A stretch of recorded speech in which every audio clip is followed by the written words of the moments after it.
is Pandora, my 1,000-gallon cloud rainforest Imagine if I vivarium, had some shit like which that back contains there. a biodiverse tropical What ecosystem the of fuck, creatures, plants, and fungi, That shit is in his house. all intertwined in a great food web within glass.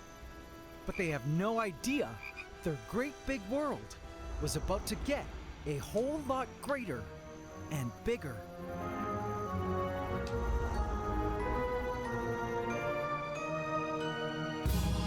This is Orcadia, my brand new canopy vivarium on the upper floor, designed to mimic life up high in the rainforest trees. And it too actually already has some creatures living inside. But it was now time for the great connection. Behold, the glass bridge that joins these two gorgeous worlds. I proceeded to remove the sponge barricade. Residents of Pandora, it's time to enjoy your new world of trees.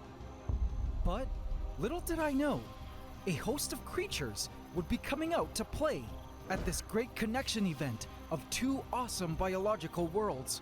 Creatures I'd never imagined I'd ever see in this new 2-story vivarium.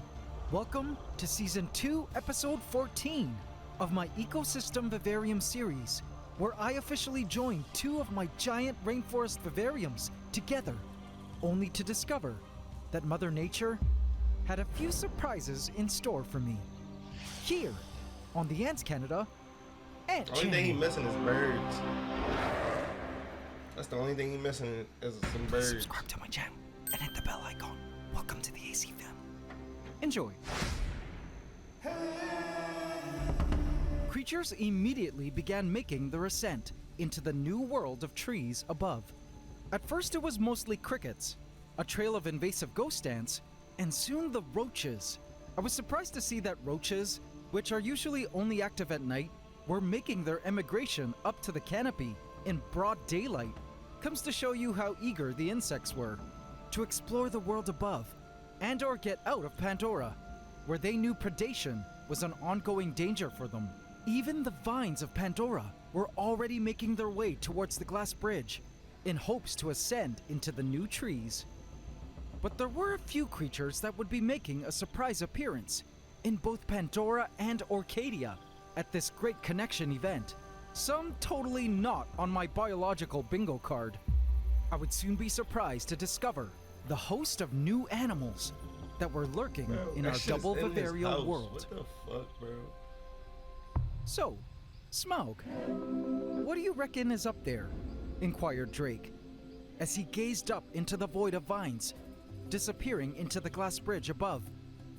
Not sure, but not interested, Smaug dismissed, as she basked on the tree stump. All right. Drake moved in and tried to get sweet with Smaug, as he bobbed his head to try to woo her, but she stood her ground to shoo him away from her prime basking spot. I'm pretty sure these two have been breeding, but have long passed their honeymoon stage. The sunskinks, though partially arboreal, in my opinion would not be able to climb the glass bridge. The vines were much too thin and too vertical of a climb. They were solely bound to Pandora, sleeping below ground within the mosses, like Daenerys was doing here, and not suited for true life in the trees. What the fuck was that? Drake soon moved on to the great tree trunk to find another spot to bask, as our fattened Smaug sat there contently, soaking in the rays. But one creature I was extremely excited to see hanging out during the day, for the first time ever, was this. Godzilla, He got a our fucking baby alligator in caiman, this floated shit. there in Aqua A Noctis, crocodile. the Blackwater pond, with his watchful eyes above water. I gasped at what he looked like below the surface. Yo, this nigga really got a crocodile in this shit, bro. Just look at that belly. It's so full. He's perfected hunting at night for roaches and crickets. And needless to say, this is one happy and fattened crocodilian.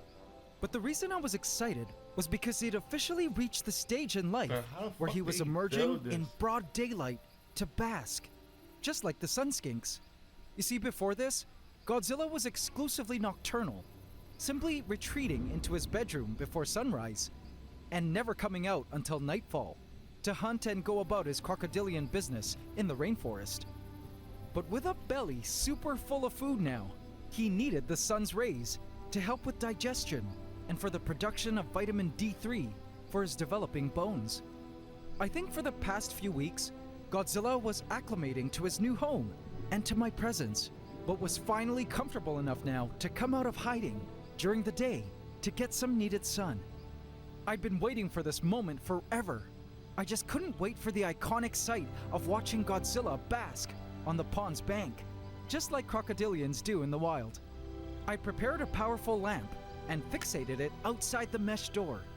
But as I put it in place, it spooked him out, and he retreated back into his bedroom. Aw, guess Godzilla needed more time to get comfortable. But as shy as he was, our croc would soon surprise me. Niggas just spawning sons. Niggas one son. Speaking of surprises, you won't believe what I spotted in the dirt.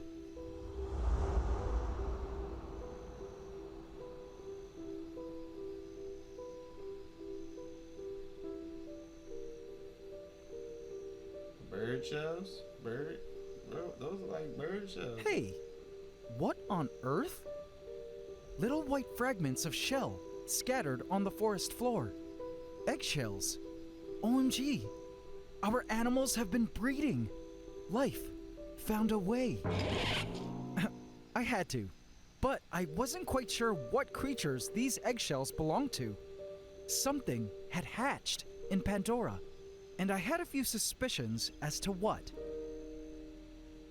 Speaking of eggs, another surprise was waiting to be discovered, but it was both good news and bad news. I approached the holding container of our Empress. Empress Emeralda, our beloved marbled mantis, had laid an ootheca, an egg sac a few weeks ago, which we knew was fertilized as we facilitated the epic breeding ritual ourselves. And it still hadn't hatched. But look. There's two of them? She had also just laid a second. Whoa, this was amazing. From each one of these oothecae will hatch dozens, if not hundreds, of tiny mantises. And before that happens, the plan was to place this entire stick with the oothecae into our canopy vivarium Orcadia, so our mantises could grow up hunting in our rainforest. Great job, Empress. And just like last time, her abdomen looked quite deflated and skinny. It was time to fatten her up and give her the energy she needed to bounce back. I offered her a roach. She looked at it and was quite reluctant to strike. Here you go, my Empress. Take it. I released the roach, and she finally struck at it. She held onto the roach, not moving. Usually she would be devouring it by now. Let's wiggle it a bit. That usually works at stimulating the feeding response. But just when it looked like she was about to feast, she let the entire roach go. What?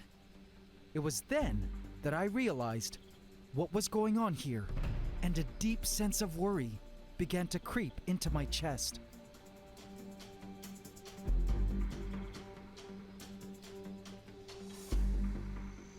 Pandora was bustling with life. I haven't really been able to update you on what's been happening in our rainforest for the past few weeks, simply because so much was going on outside Pandora lately. But prepare to be mind-blown by all the action and new discoveries. The golden carpenter ants of Pandora were now undergoing their golden era in the rainforest, as their workers were pretty much omnipresent. I loved watching them scour the vines for the sweet honeydew produced by the mealybugs all over the leaves and stems. Other insects were also trying to mooch off the sweet mealybug deposits, like this fly, which I assume descended from our canopy, ghost ants, and an abundance of these little flying insects whose identity I'm unaware of. Anyone know what they are? I also suspect they had descended from Orcadia. Check out this carpenter ant taking a nap. Ever wonder if ants sleep? Well, they sure do. and a busy worker takes hundreds of these short minute or two naps throughout a 24-hour cycle. But super busy they were, and there wasn't a plant nor stem that these carpenter ants didn't cover. And I was happy to know the colony was doing well, nesting somewhere within the Hallelujah tree stump.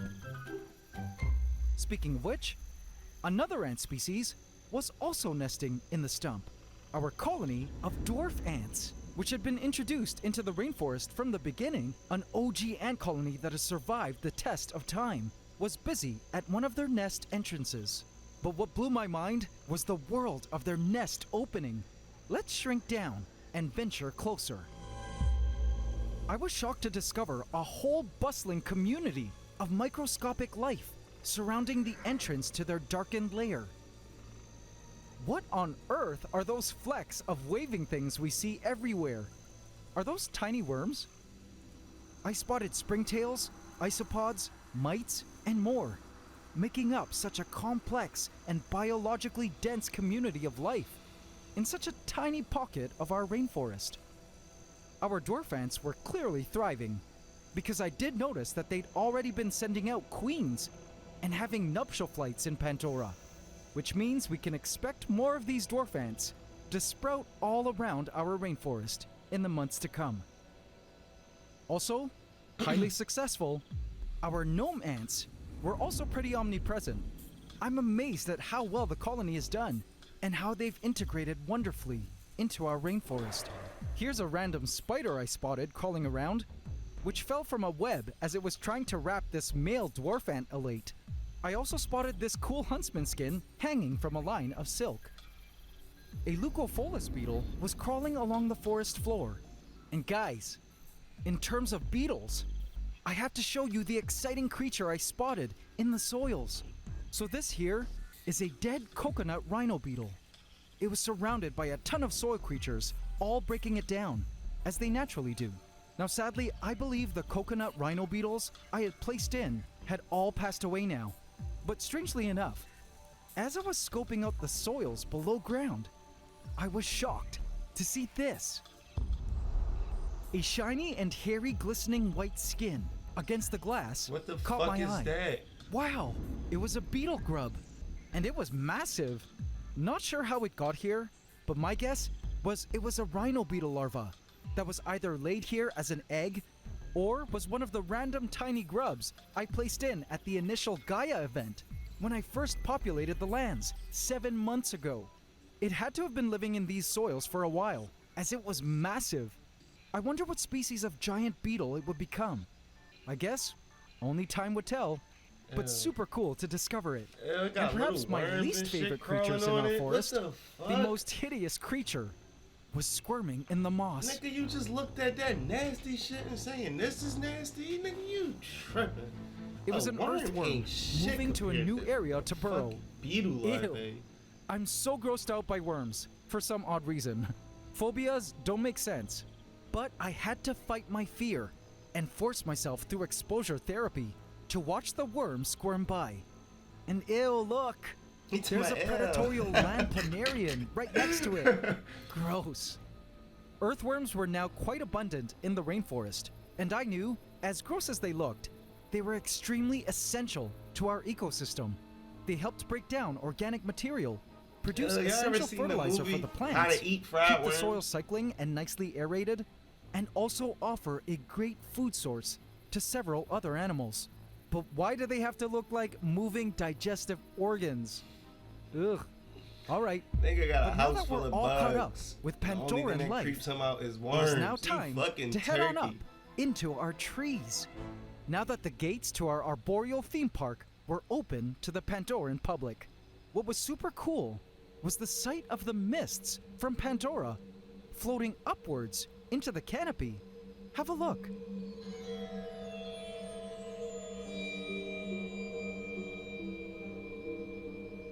I guess with the heat lamps all around Pandora, it made the air warmer than above, which caused an interesting convection of air upward into the trees.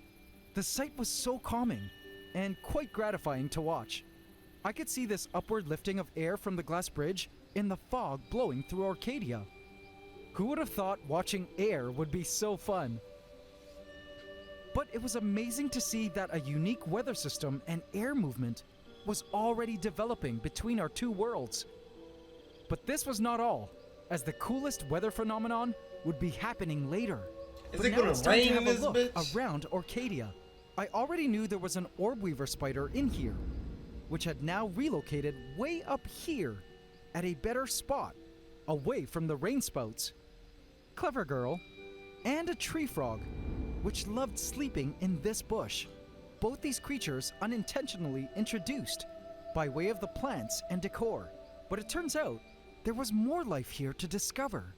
The newly emigrated crickets were already making themselves at home in the trees, inspecting the foliage and even every laying time eggs. they show them Awesome. bugs crawling, Happy to bro, know that that the shit feel crickets like niggas had is wasted no on time me.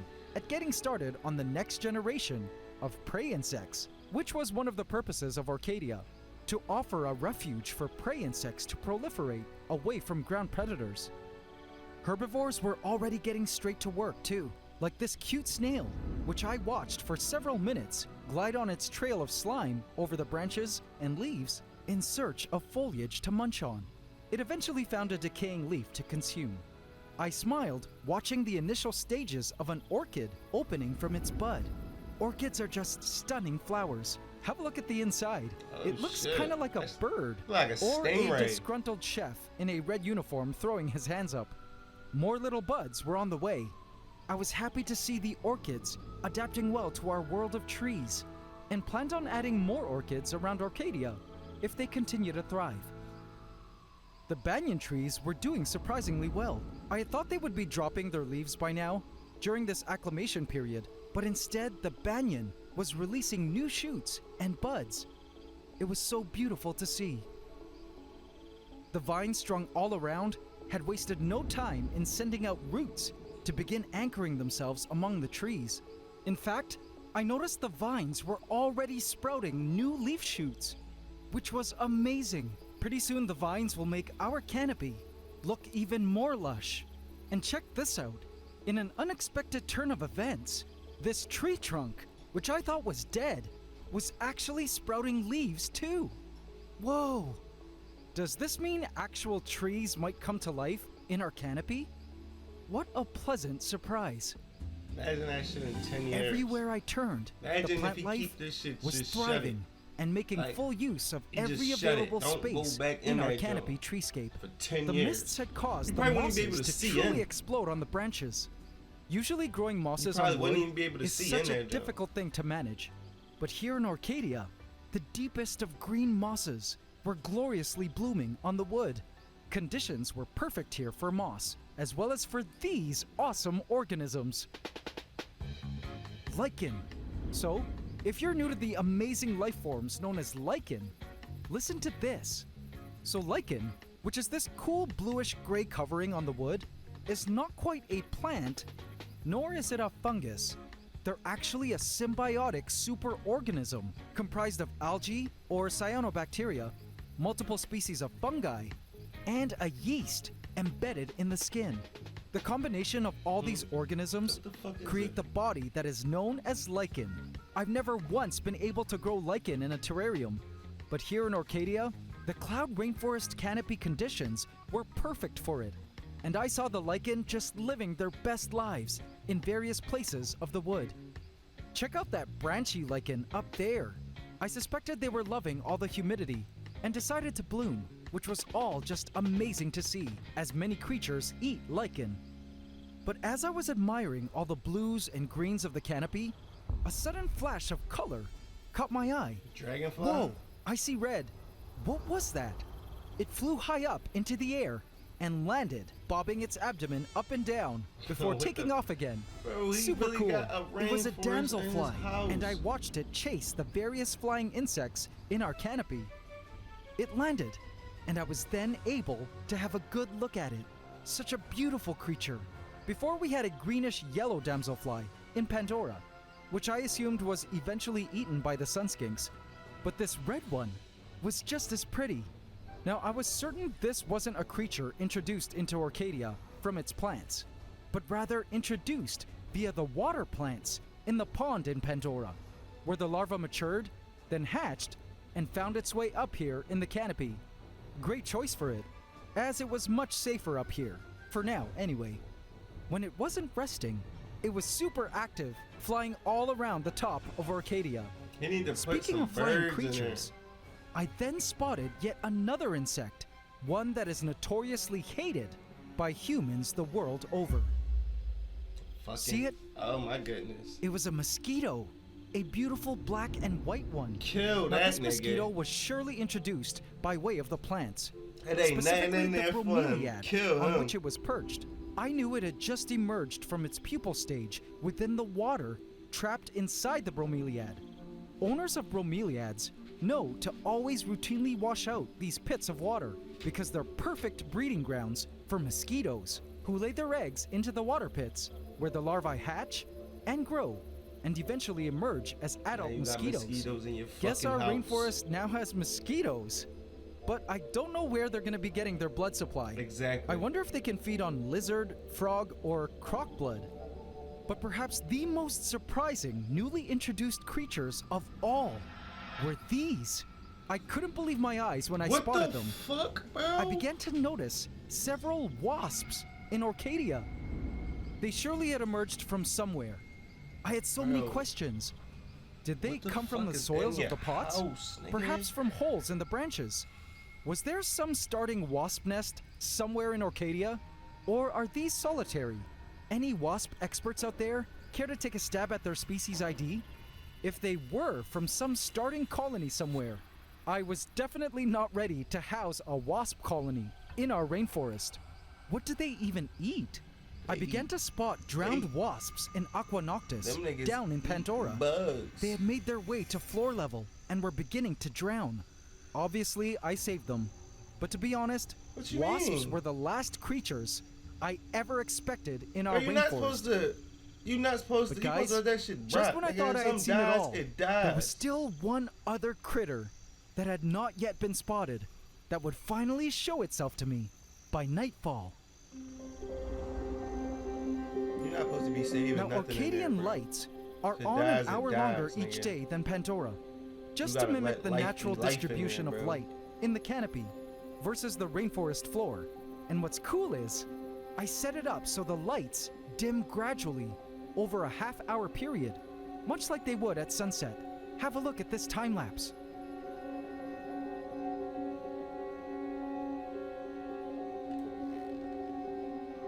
And moonlight. The sight of Arcadia at night was That's fire. absolutely magical, and the views took my breath away. Have a look. That's fire. That's some tough shit right there. That'd be the best thing. Like, you mimic the sunrise and sunset. You even got moonlight. The mists covered the treetops with a humidity that blessed the foliage and orchids, as well as all the creatures who are now They part really of just our in canopy. there. It was like- then that I happened to notice That's a the most that's a interesting terrarium phenomenon right there, man. taking place. When during the day, the air was blowing up into the canopy, now at night, the mists were descending downwards into a cooler nocturnal Pandora. I loved that the air was mixing between both our biological realms in this way. It was almost as if the exchange of air back and forth over a 24-hour cycle was like our rainforest breathing up during the day and down during the night, like exhaling and inhaling Oh shit, that's as air exactly moved what I was from thinking. one vivarium to the other, then back. It was awesome to know that our rainforest was one massive, breathing superorganism with a life of its own. I imagined all the amazing wonders this new world would reveal to us over time, and I felt so grateful to be the caregiver to this marvelous two-story rainforest kingdom we created together. It was then that I Imagine made this a shit in very 10 happy years, discovery bro. in the branches. Look! Aha! It was a baby house gecko, and the very first time I've ever spotted a baby gecko in our forest. So you're the newborn that hatched from the egg I found in Pandora. This cutie here was a Pandoran native and had cleverly made its way up to our canopy. How cute.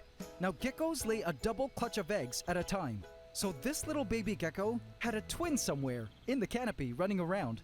I was delighted to get a glimpse of it, and in an instant, I blinked and the baby was gone. Good luck, little one.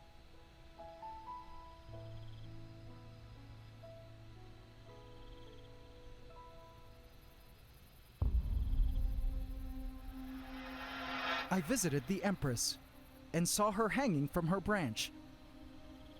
But upon closer inspection, I realized that her two hind legs were folded in.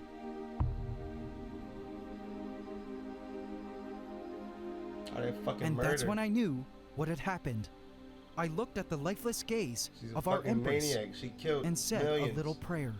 Overnight, she had completed her life's journey and laid her head back against the glass to surrender herself back to the source energy that created her.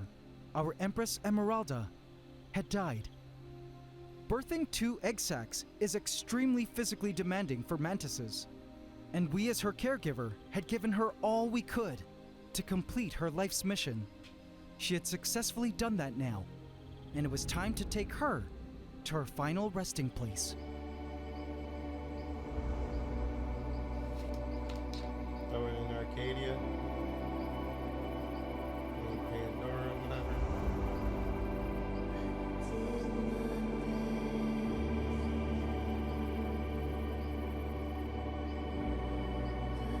I placed her into the banyan tree roots, where she could decay and offer food for soil creatures, which would ultimately provide fertilizer to nourish the banyan tree. The tree would eventually offer food for herbivorous insects, which would eventually become food for her future children.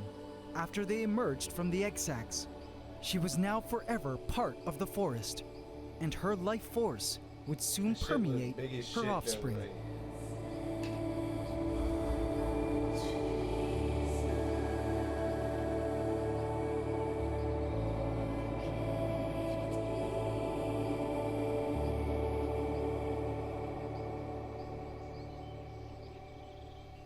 I noticed the orchid had finally completed its bloom, a beautiful bouquet commemorating our Empress over her burial site.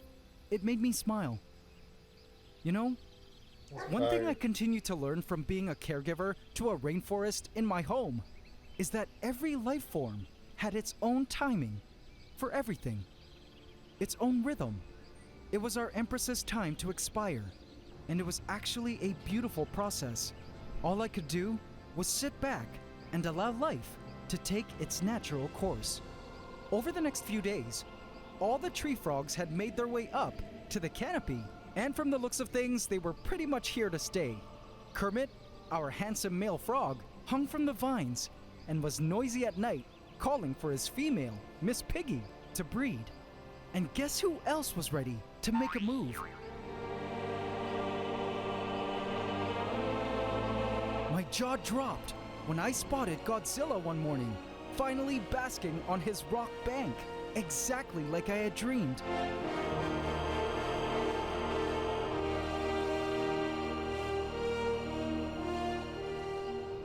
He laid there happily soaking in the heat and UV rays from the sun lamp and had officially learned how to properly bask.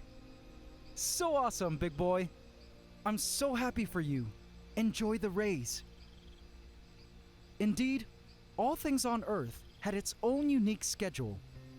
A timing to go places, a timing to thrive, a timing to bloom, a timing to grow, a timing to emerge, a timing to rise up and to descend, a timing to sleep, a timing to catch food, a timing to learn new things, a timing to be born, and a timing to die. It was the one thing most apparent to me now as I stood before our giant 2-story cloud rainforest vivarium. There was a rhythm to life and a heartbeat in our rainforest, which tied all living things on our planet together.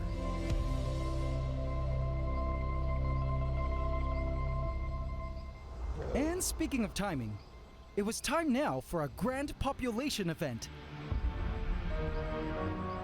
Canopies are the most biodiverse and life-dense areas of the rainforest. And so, it was time to make that a reality now for our largely underpopulated canopy. You gotta I put had a some few birds in creatures it? on the side that I'd been waiting to add into our new canopy vivarium.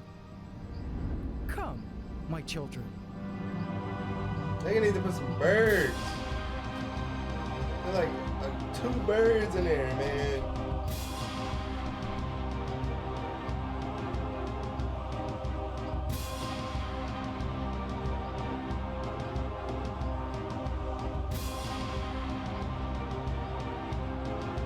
It's time to enjoy your new world of trees.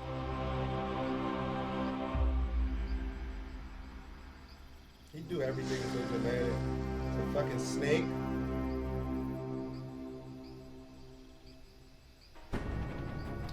This, yo, bro. In my community Bro, I ain't gonna lie, bro. Like, can you imagine having something like that in your house, bro? Like, no bullshit, bro. Imagine having something like that in your fucking man. That shit was bright hair. That'd be fucking crazy, bro. Bro, that'd be crazy, bro, to have that shit in your crib, bro. You need to add some birds, though, bro. That's what, bro. You need to add some birds, bro. That's what you need to add, man.